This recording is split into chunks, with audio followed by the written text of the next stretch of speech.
mengejutkan, dan untuk itu pada kesempatan kali ini kami SCTV secara bangga juga menyebutkan secara eksklusif pertama kali mewawancarai figur tersebut, yaitu ada Bang Ara Sirait. Bang Ara, apa kabar?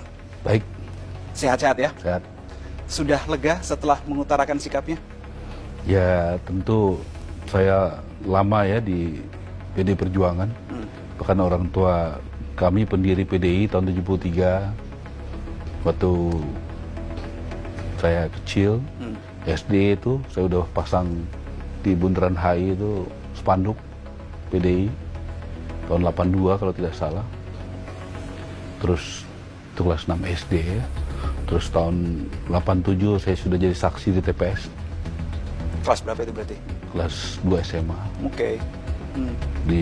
Namanya di Jalan Bakti dekat rumah kami di Bintaro dulu.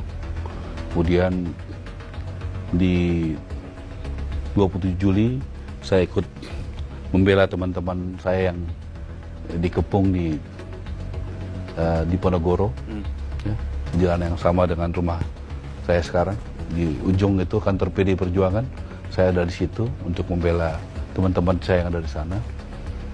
Dan ya cukup panjang, 2 kali mengurus PDI Perjuangan Jawa Barat, 2 kali menjadi ketua DPP PDI Perjuangan. Tahun 2008 gitu sampai 2023 memimpin saya Pemuda Taruna Merah Putih. TMP. Taruna Merah Putih. Tentu suatu keputusan yang tidak mudah. Saya konsultasikan kepada orang tua, kepada ibu saya yang juga mengikuti sekali perjalanan PDI dan PDI Perjuangan. Karena bapak saya pernah jadi sekjen 13 tahun ya, dari 73 sampai 86. Sebenarnya mulai kapan Bang Ara Anda terpikir untuk out dari PDI Perjuangan? Jujur ya, di Pilpres ini saya melihat ada perbedaan yang cukup besar ya antara apa yang disampaikan oleh teman-teman ya di PDI Perjuangan dengan apa yang masyarakat atau saya pikirkan tentang apa yang dilakukan oleh Bapak Jokowi. Jadi disitulah saya melihat saya harus mengambil keputusan untuk pilihan politik saya ke depan. Siapa yang saya yakini benar untuk saya ikuti. Anda kenal dengan Pak Jokowi itu sejak tahun berapa? Waktu beliau jadi wali kota ya di Solo. 2005-an berarti ya? Ya, mungkin 2006, 2007 gitu. Oke. Nah, Anda lebih lama dengan PDI Perjuangan ketimbang dengan Pak Jokowi.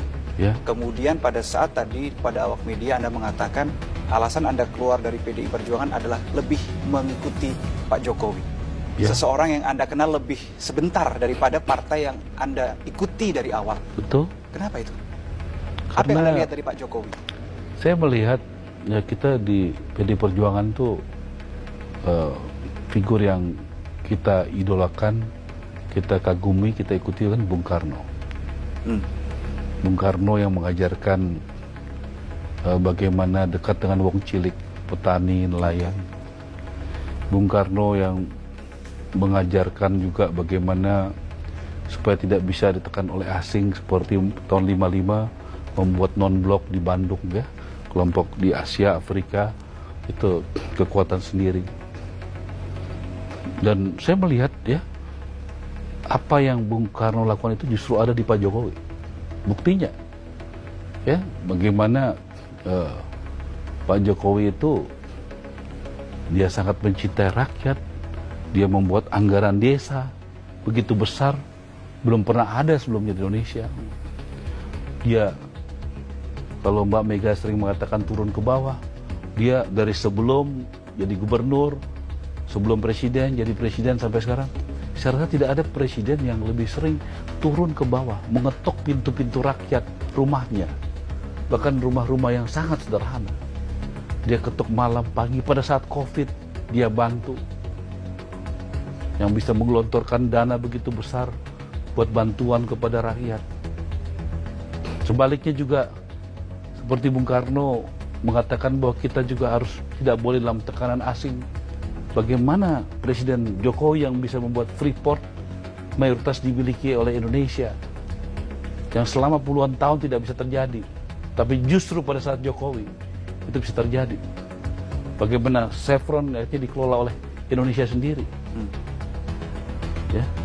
Bagaimana Piala Dunia sepak bola juga bisa diselenggarakan di Indonesia. Tadinya U20 nggak berhasil, U17 bisa berhasil. Ya, dibantu sama Erick Thohir.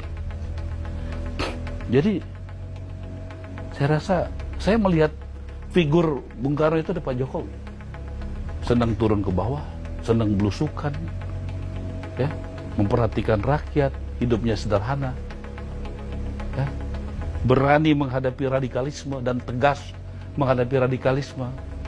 Coba lihat di zaman Pak Jokowi 10 tahun, tidak bisa berkembang radikalisme yang ada di Indonesia.